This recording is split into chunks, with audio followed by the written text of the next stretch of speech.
get some quick reactions once again to the tax issues, because there are questions being raised over tax. Rohitan Sidhwa, tax expert at Deloitte, joining us.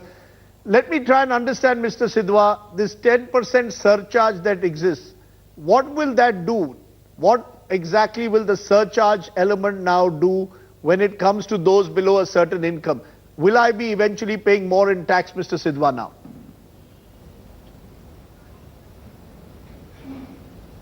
So certainly, the fact that this 10% surcharge now kicks off, there will be more tax to pay for the higher income slabs. He's obviously again using it to offset the loss he's making at the lower slabs. And my understanding is that essentially the demonetization dividend that was really due from the finance minister is something that he does not still have clear visibility on. There's still data which is sitting out there with the tax department which has to be mined, from which they need to then extract the tax from. So unless he has clear visibility of that data, his ability to give things away potentially is limited, which is why we are seeing this kind of halfway where he's given away some in the hope that he'll get in more taxpayers, the data yields him more tax revenues, and therefore he'll have more to give away in the future. Kiran Mazumdar-Shaw of Biocon joining us. Would I be right in using the word conservative for this budget? The finance minister has been conservative, cautious, possibly because of the impact of demonetization 2.5 months ago, possibly because GST comes into force 6 months from now. He had very little elbow room. Would that be right to describe this budget as a cautious, conservative budget, lacking any dramatic, radical ideas? Some would say that's the best thing about it, that it doesn't have those dramatic, radical ideas, but it's a cautious, conservative budget.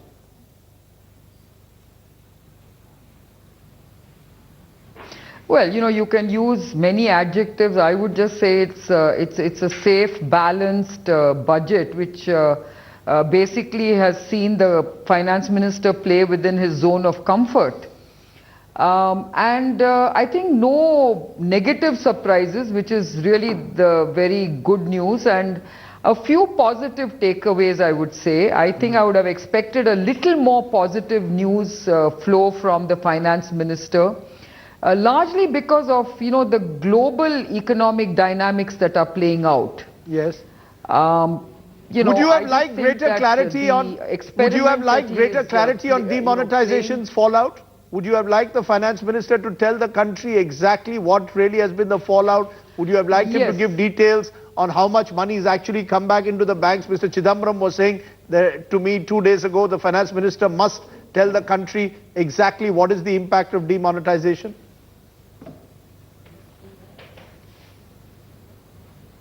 Yeah, I think that would be very useful, but more importantly, I think I would like to also understand how demonetization will actually see more taxpayers in the net.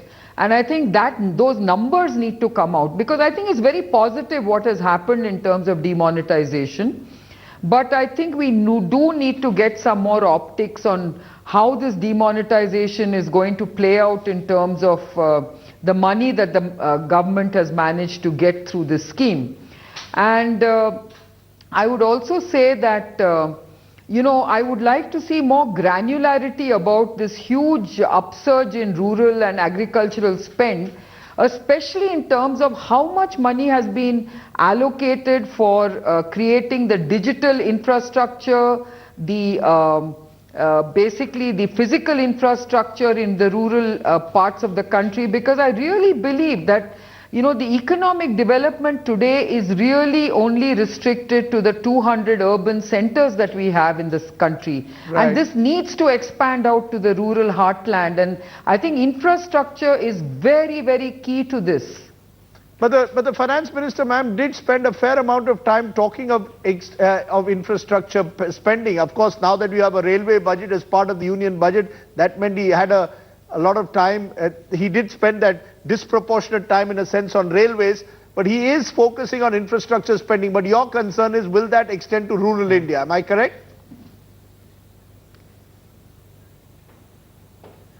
No, I think he mentioned it would extend to rural India. He talked a lot about infrastructure in terms of rural India and rural spend.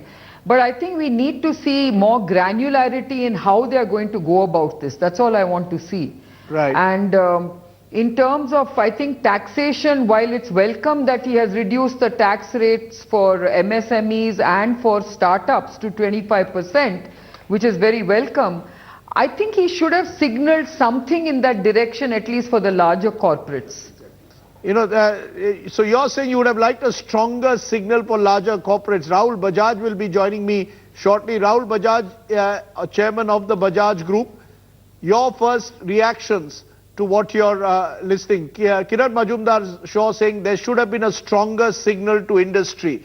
Do you agree at a time where industry has post-demonetization an element of uncertainty has crept in? Would you have liked to see a stronger signal to industry to kickstart growth and investment? And if so, what is the nature of that signal you would have liked to see?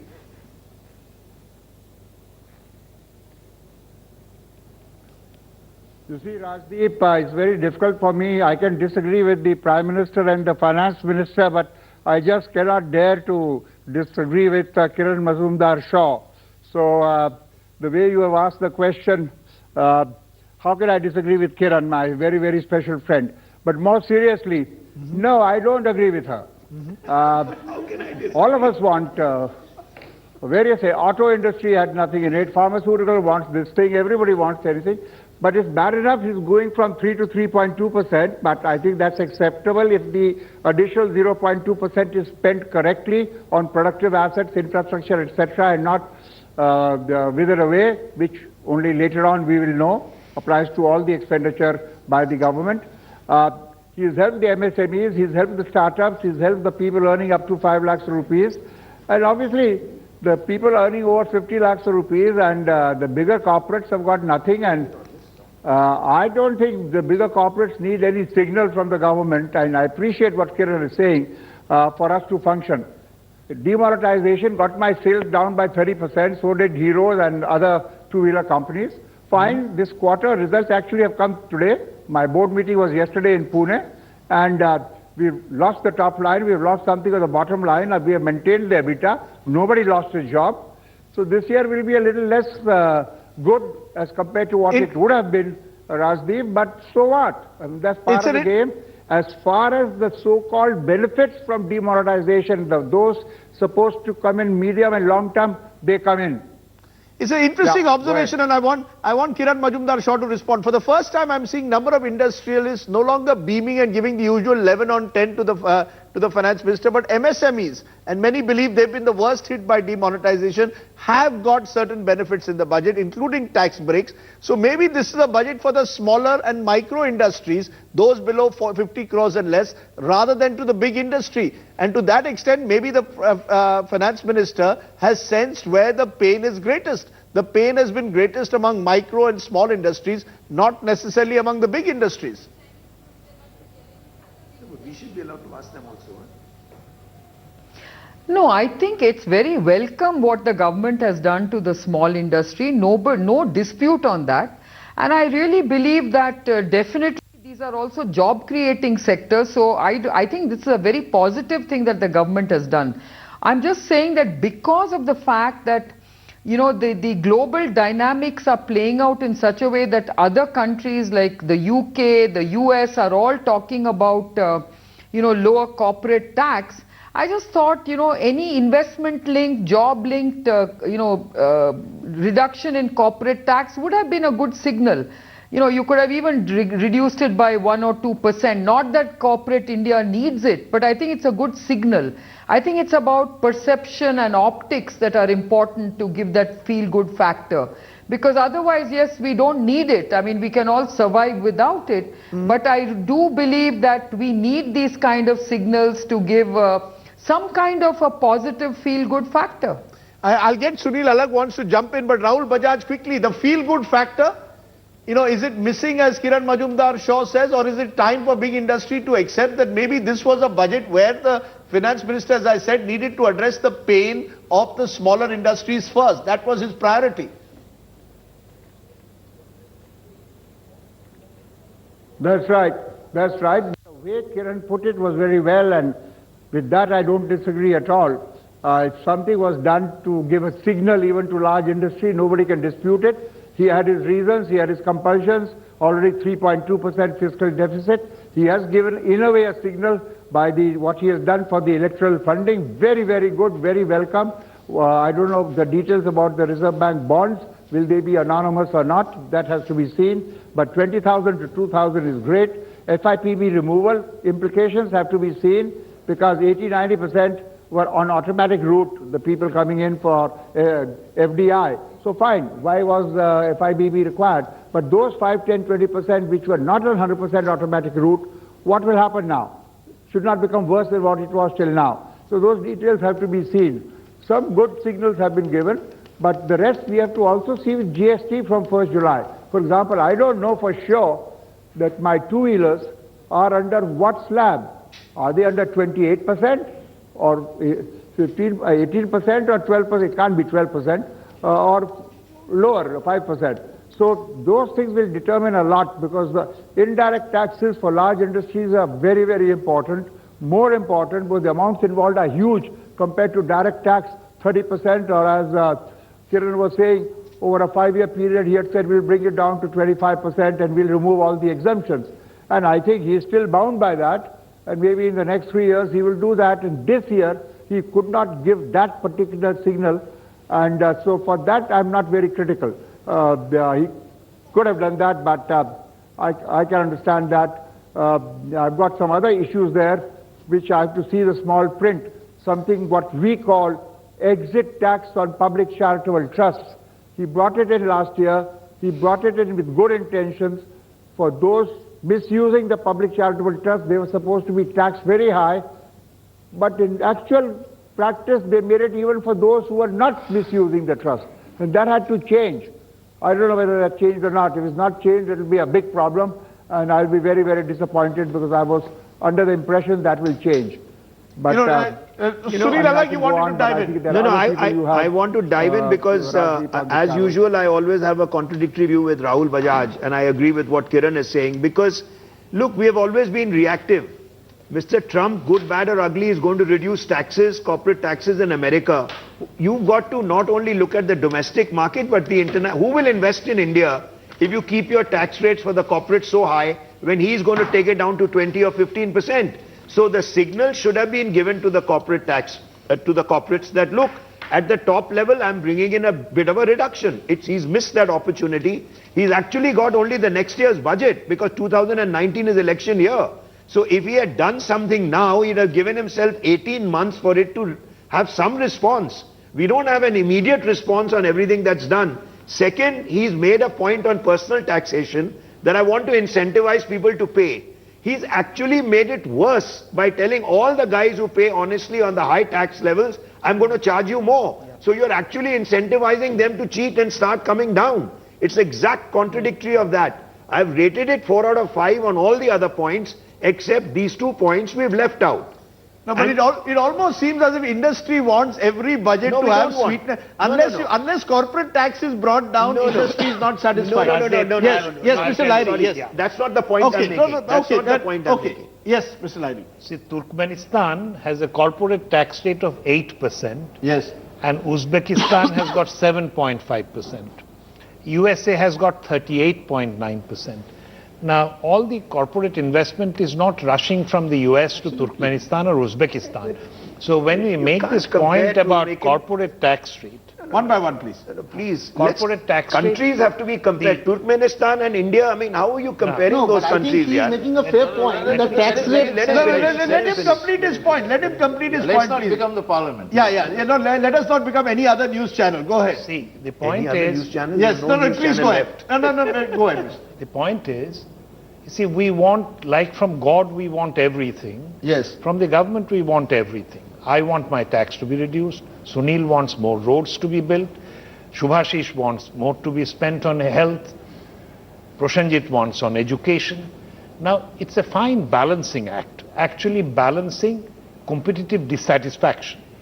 Now, when we talk about corporate tax rate, I haven't seen a single budget where the corporates are not asking for a reduction.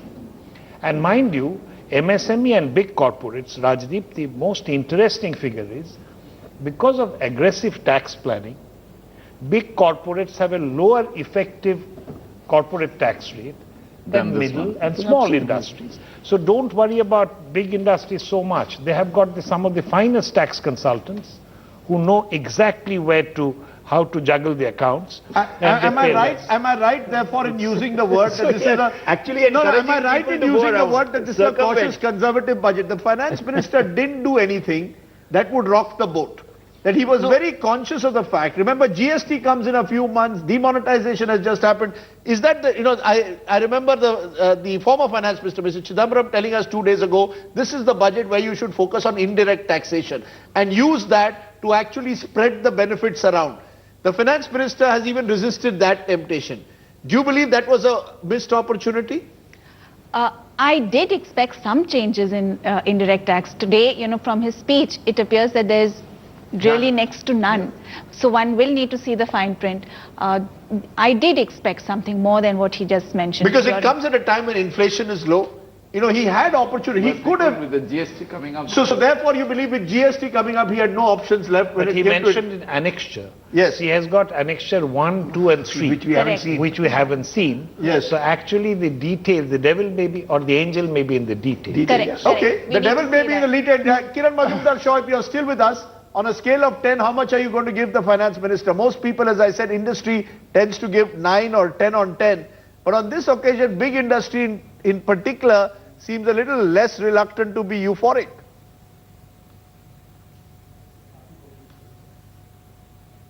No, I think I would give him 7 on 10 because on a large number of issues he has done well. I think the measures he has taken of increasing the allocation to rural and rural development, infrastructure, agriculture, a little bit on healthcare. I liked his very innovative model that he has brought in for the political funding. All those I think he scores pretty high, but I really believe that at a time when you're seeing a decline in investment from the private sector, he does need to give some impetus, and that's where I believe that he could have done a little better. Okay. And I agree with Sunil. I think he missed an opportunity to give some positive signals to both at a personal tax level and at a corporate tax level. I still feel he did very well with the MSMEs and startups, but he could have done something with that signaling to the larger sector. Okay, quick 30 seconds, Prasanjit. Yeah, I think I partly agree but partly disagree with the solution that is being said. I think that this budget should have done something to spur investment. I don't think giving more tax concessions is the good idea. I think that more public investment is actually the way out of this. But he has spoken of public investment. He has spoken of infrastructure spending. But he has not put money where his mouth is. If you look at the fine print, I'm sure that once, because you can't have everything in place. You can't have tax giveaways. You can't have fiscal deficit. And you also have. If he had made heavy expenditures, he would have struggled to keep his fiscal targets. Now that he has kept, I think that he then you would would have have said, relaxed his fiscal targets. I agree with him. Even if the fiscal deficit had gone up to this year, 3.3, that is this how was you the are year right. to do it. It is a conservative, fiscally This was the year to do it. Okay, It's a fiscally conservative. remember, budget. it's also election time. Amit Shah, every BJP leader is using the opportunity to send out a message, I believe, to the electorate, which goes to polls in Punjab and Goa in 3 days' time. Quick reaction from Amit Shah. Listen in. दी गई है, इससे अपने घर का सपना काफी